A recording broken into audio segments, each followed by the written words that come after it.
Hey, everybody.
Okay, I think we're ready to get started. We are on chapter 7, Zri Zut. Let me check, make sure everybody's in.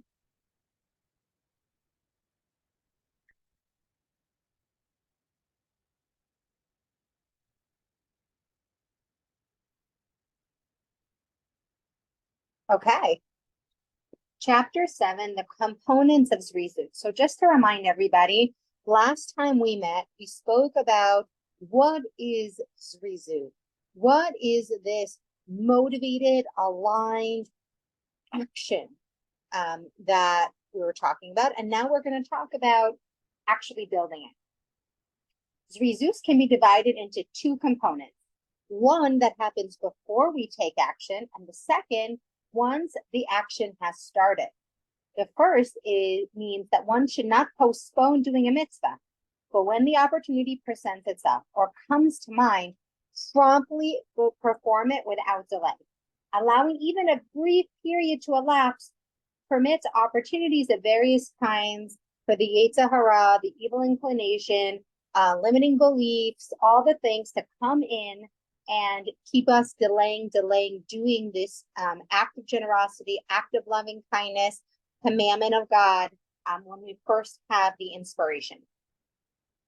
So, because remember, Zri Zut is an inspired, motivated action. And so if when you're first feeling motivation or inspiration, you're like, well, when it's perfect, well, I'll get to it tomorrow. That's a nice idea. I should talk it over with 8 people first. You're just creating a lot of stumbling blocks between yourself and taking action. The Ramchal's warning should strike a familiar note. How often have we postponed doing something only discovered by the time we got around to doing it, the opportunity had passed? In medicine, there is the principle of the golden hour to surgically close an open wound. After this brief period of time has passed, the impossibility of infectious organisms having take root is too great. The wound must be allowed to heal slowly, and that may take weeks instead of days, and may result in unsightly scarring. This principle holds true also when doing mitzvot. One should take advantage of the golden hour. The Yetzer Hara is cunning and can provide many rationalizations like, why rush? If you prepare for it in a more leisurely manner, you'll be able to perform the mitzvah so much better. Under the guise of this like piety, the Yetzer Hara undermines our performance of mitzvot. The Hasidic master, Rabbi Nachum of Chernobyl, was approached by a man who was in desperate need of money to marry off his daughter. He said he needed 150 rubles. The following day, a wealthy chassid came to Rav Nachman with a donation of 150 rubles for tzedakah. Rav Nachman was overjoyed and sent for the man with the intention of giving him the money. While waiting for the man to arrive, he began to think that maybe it wasn't proper to give this entire huge sum to one person. After all, daily people would come to him who needed help. Maybe you should only give him 75 or 100. That would still be very respectable and helpful, and there'd be enough left over to help other people, and then the man could raise the balance himself. The more he thought about it, the more it seemed more appropriate to divide the money among many poor people.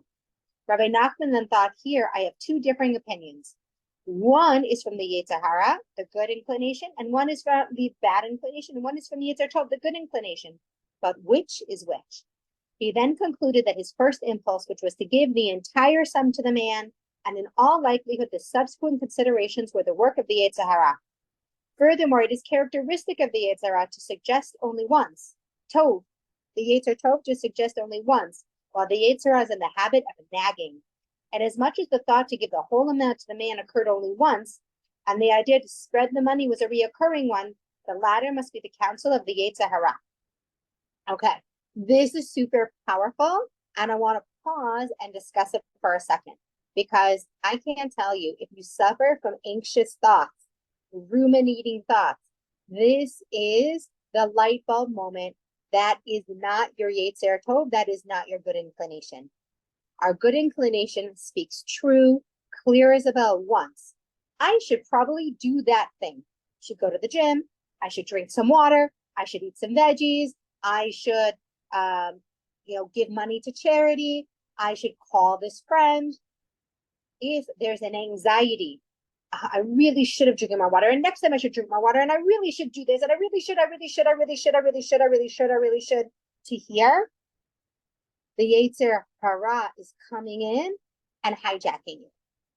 Okay, I really want to do something nice for my spouse, but really, what if, and then this, and then this, and if I give my daughter that thing that she wants, what if she's not grateful, and then I'm teaching her a bad lesson, and all the other kids, etc., etc., etc. Once we're ruminating, we're just having longer and longer conversations with the Yetzer Hara. So what's the difference between being intentional and clear thinking and ruminating and kind of ruining our aligned, motivated action? Well, when you're journaling and you're asking yourself, well, what are my values? You're getting really clear. It's not a moment of action. It's a moment of preparation, so that when the opportunity arises, you can take quick, clear, aligned action. In the Army, they talk about this all the time. In the Army, the leaders have to constantly be working on their mindset every day from when they first get up in the morning, preparing themselves that when that moment comes and they have to make decisions in the moment, they don't have the luxury of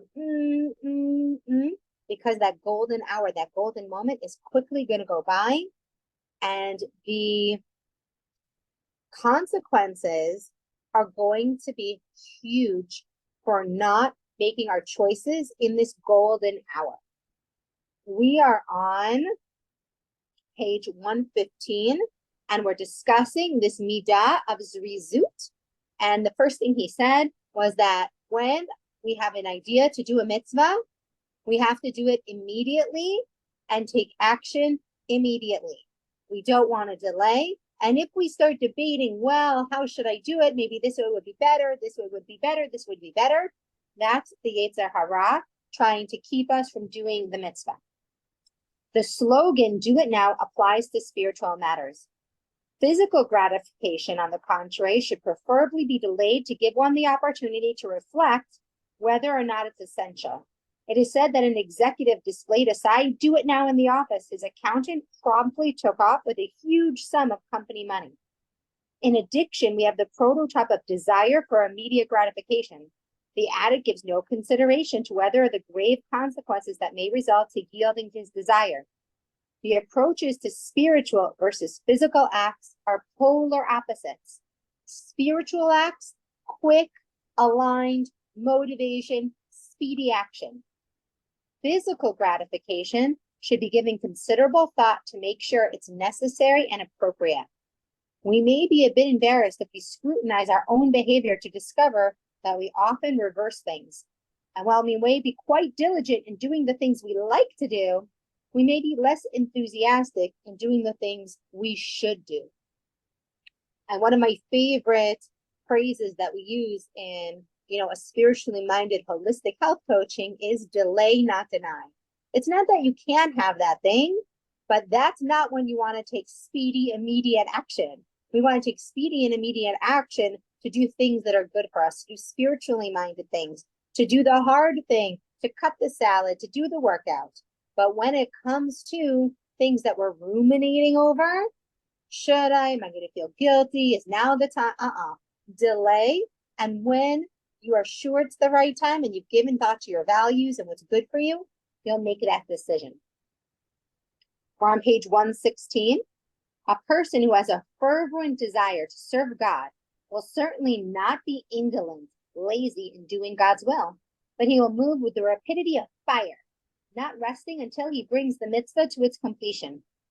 Furthermore, just as Zri Zut is a result of such fervent desire, acting with Zri Zut gives rise to fervor. The external act of the mitzvah, when done with Zri Zut, tends to bring about an internal enthusiasm, in sharp contrast to a person who does mitzvot sluggishly, whose enthusiasm soon fades. And we know this to be true. When you do an act of kindness for somebody, enthusiastically with joy, it only feeds and fuels your joy. But when you do it kind of sluggishly, kind of doing it half baked, we don't get that immediate reward of that continues to build a habit loop in our brain, in our psychology. And so we want to cultivate this habit spiritually, psychologically, and physically to do the right things the first time they come into our mind, because right things don't repeat themselves and nag us. Negative things, ruminating thoughts are almost always on negative behaviors, even if they look pious, like the story he said where he wanted to give all the money to the one guy to charity, and instead he started ruminating, well, maybe I could give it to lots of people instead of to this one person. Lots of people need money. Why should I give it all to this one person? The Ramchal proceeds to comment on a second component of Zri Zut. Some people may be aroused to do a mitzvah, but when they start with enthusiasm, the enthusiasm starts to wane, right? For example, they go to a moving class on daily Torah study, and everybody's there. And for several days, everybody's coming to this daily Torah class. Slowly, the numbers start to diminish until after several weeks, there's only a few regulars left. One particular charitable venture might be started and everybody's so excited to give. And then as time passes, you have fewer and fewer volunteers. The Ramchal points out Zri Zut requires keeping up momentum. And we see this is true when it comes to relationships. You could be very excited to give in your relationships, right? We always talk about this is a spiritual model that we base all of our good behaviors on. Our relationship behaviors with other people, our relationship behaviors with our body, and our relationship with God. And so Zri Zut, this concept is true across the board. And of course, with our money, right? It's easy to get excited about budgeting, but when you have to do it every week, it requires us to make an effort to be excited about it. The Ramchal notes another time-proven phenomenon. Just as fervent desire leads to Zri Zut, the also is true. When you do something with Zri Zut, it leads to desire. When you work out every day, it leads to being excited to work out every day. And so they're both is true. And we know this to be true on a psychological level. The most important thing is if you think good thoughts, you'll do good deeds. When you do more good deeds, you will think more good thoughts. It's a cycle. The Talmud states that a person should engage in mitzvot even if he doesn't have the proper intention or concentration, because the more he does it, the more he will find joy in it and he will find the right intention. The reason for this is the Yetzer Hara, this evil inclination, is an obstructionist. Nowadays, they love to use the word disruptor. Let's disrupt everything. Well, guess what? The Yetzer Hara is an amazing disruptor, because intention can come from action. The reason is that this obstructionist Yetzer Hara prevents a person from developing a strong desire to connect to Hashem, because this would lead to the kind of good behavior that the Yetzer Hara doesn't want us to do. If a person forces himself to do a mitzvah, even without feeling good about it, the Yetzer Hara will let him do it because he thinks he's already won. You're not going to want to keep doing something that you're not motivated to do, that you don't feel good about doing. That's hard. He lets go and lets the person get started. Here's that moment of choice. Once we're doing something and we know it's good for us and we have the habit, the Yetzer Hara kind of edges off a little bit, and we have two options. We can dig in and continue complaining, oh my gosh, I have to do this, I have to do this, I have to do this. Or we can be sneaky and we can start to add and increase the enjoyment of the behavior we're already committed to doing. The Yetzer Hara opposes spiritual progress. One of his strategies is to drain the emotion out of the performance of mitzvot, make us apathetic about it. He says when the hearts of people are fat, their eyes pasted, and their ears clogged, God forbid, lest they see with their ears, with their eyes, hear with their ears, feel with their hearts to do teshuvah. Okay? When we're overly satisfied and overly indulged and overly distracted, it is really, really difficult, almost impossible to get motivated to do good and to connect to God. The Yetzer, okay. When it comes to action, he reverses the order, because if one sees, then one hears. He will lead to understanding, he will lead to feeling, and he will lead to action. In other words, even if you don't have enthusiasm for mitzvot, do them anyway with diligence, and then enthusiasm can follow. It is known that what is most desirable as the divine service is the devotion of the heart. As King David says, a heart that yearns for water, so my soul yearns for you. If one lacks this fervor, then he should at least start getting himself to do some behaviors, because hopefully that outside movement will awaken inner awareness. And in our generation, we have a problem. We put on a pedestal people who are doing all of the outside things, and we minimize the spiritual things, the duties of the heart. Less talk about, wow, look how much faith that person has. Look how they act with bitachon. Look at their behavior. Look at their character traits. And instead, it's much more look at the aesthetics of how religious or observant they look. And it's something that he's saying here, being more observant and taking things on and being more diligent is there to lead you to this greater connection of the heart. But the point is the greater connection of the heart. And then as you're working on the greater connection of the heart, that will lead you to want to do God's will and want to observe what he wants, because you love him and you adore him and you want to make him happy because you have this beautiful relationship with him. The traditional psychotherapeutic approach, which dominated psychology until recent years, with symptoms are the result of deep-rooted emotional traumas and unresolved conflicts. The theory was that through understanding, we would be able to eliminate symptoms. Repeated treatment failures led to the psychodynamic approach being increasingly replaced with behavioral approaches. This is like CBT therapy that we have. Change behavior first, and internal problems can then be resolved.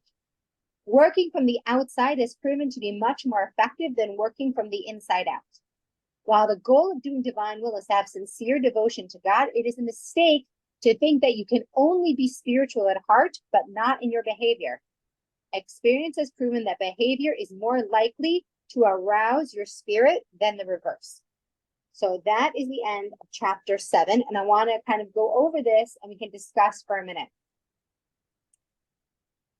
We have to take action.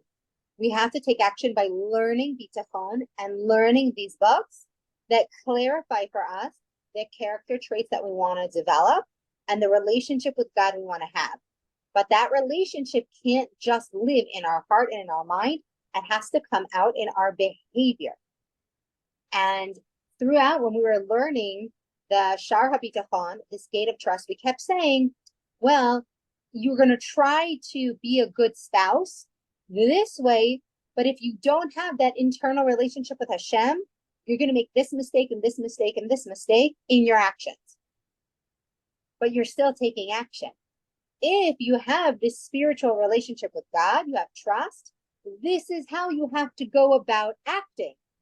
It's always going to be this back and forth between our actions and our intentions, our character traits and our values, our relationship with God, and then our relationship with our body, our money, and other people. Questions, comments, and thoughts? Anything?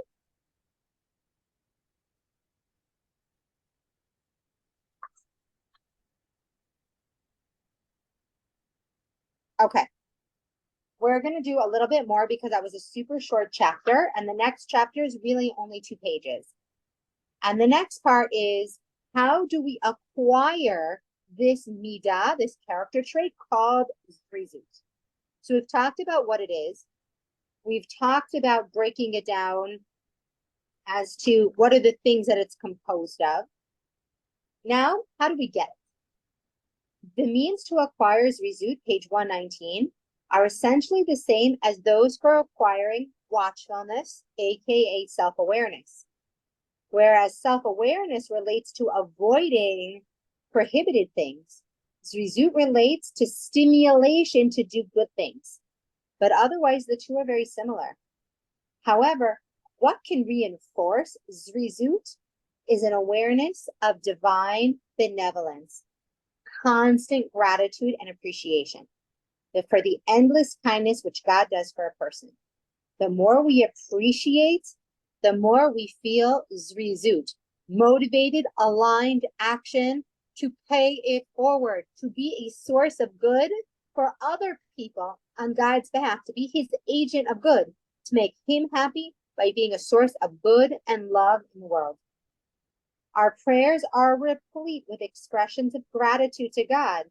In the silent prayer, we express our thanks for the many miracles that are daily with us, with the wonders and kindnesses in every season, evening, morning, and afternoon. There is a principle in the Torah that no evil ever emanates from God.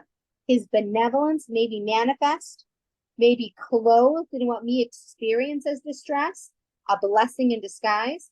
It is a test of faith and requires a profound belief in God to withstand some of these stresses in life, both of a personal nature, those that affect a community, like a severe flood, an earthquake, the Holocaust, October 7th, war. We must realize that each of us can only see a tiny fragment of the universe, both in time and space. If a person were to look at a single piece of a million-piece jigsaw puzzle, he could not possibly understand what it portrays. Only when it fits with the million other pieces does the picture appear. Similarly, when one sees in a single lifespan is what a small piece of that enormous jigsaw puzzle brings. It is related that during the lifetime of the Hasidic master, the Maggid of Mezrich, the Tsarist rulers did not issue any anti-Semitic decrees, but after his death, they were renewed. One of the Maggid's disciples wondered why this was so. So many tzaddikim in heaven are even closer to proximity than God than during their lifetime. How is it that the Maggid was not now interceding on the Jews' behalf? The Maggid appeared to his disciple in a dream and said, when I occupied a physical body with human intelligence, I perceived this decree to be evil. I interceded to have it revoked. Now my vantage point in heaven, I see that these decrees are for an ultimate good, and I cannot intervene to revoke something which is for the good. The firm belief in the benevolence of God will enable a person to be grateful. And as gratitude increases, your devotion to God increases, and the measure of your motivated, aligned, enthusiastic action, Zri Zut, is enhanced. The 3 levels of understanding that were discussed in regard to self-awareness also apply to watchfulness.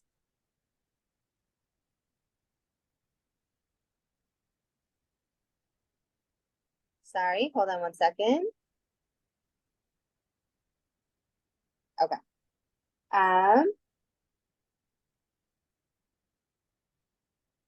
Those of lesser understanding will be motivated by the anticipation of the reward to come, in the reward in the world to come. And those of the general population will be motivated by the reward in this world for the enthusiasm to do mitzvot. But the Talmud states there is no reward in our earthly existence for the fulfillment of a mitzvah. The reason is that reward, even for a single mitzvah, is so great. There's no vehicle in this word that could be adequately compensated. Yet the Torah repeatedly cites good that we will reap from observance of mitzvot. The commentaries explain that optimal fulfillment of a mitzvah requires good health, economic security, and these are provided for the Torah observant person, not as a reward, but as a means to enable him to do divine service. Someone who is physically limited can't study Torah, nor fulfill many mitzvot properly. One who is impoverished cannot fill the various mitzvot of tzedakah. Hence, although being blessed with earthly rewards is not compensation for mitzvot, the person cannot envision other reasons for doing the divine will, may do so in order to merit health and economic success, so he'll be given them as means to perform more mitzvot. So what does that mean?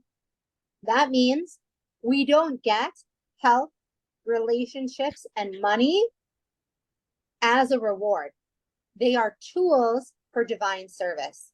If you have people in your life, they are there as opportunities to do chesed, acts of love and kindness. If you have money, it's there as an opportunity to be charitable.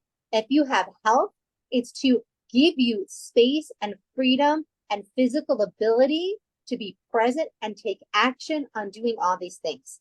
So when we're praying and we're desiring these physical things, we have to remember that they're purposeful.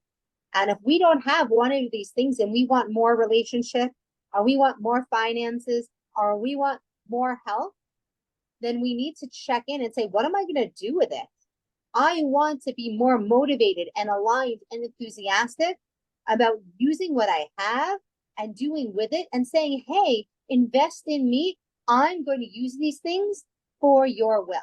And he says that's a way to take our natural desire for these things and put them into creating greater motivation to do good behaviors that we want to do. Okay. And that's it for today. We did 2 chapters, chapter 7 and chapter 8. I know a lot of you guys have committed to watching the recording, so I wanted to make sure it was full for you.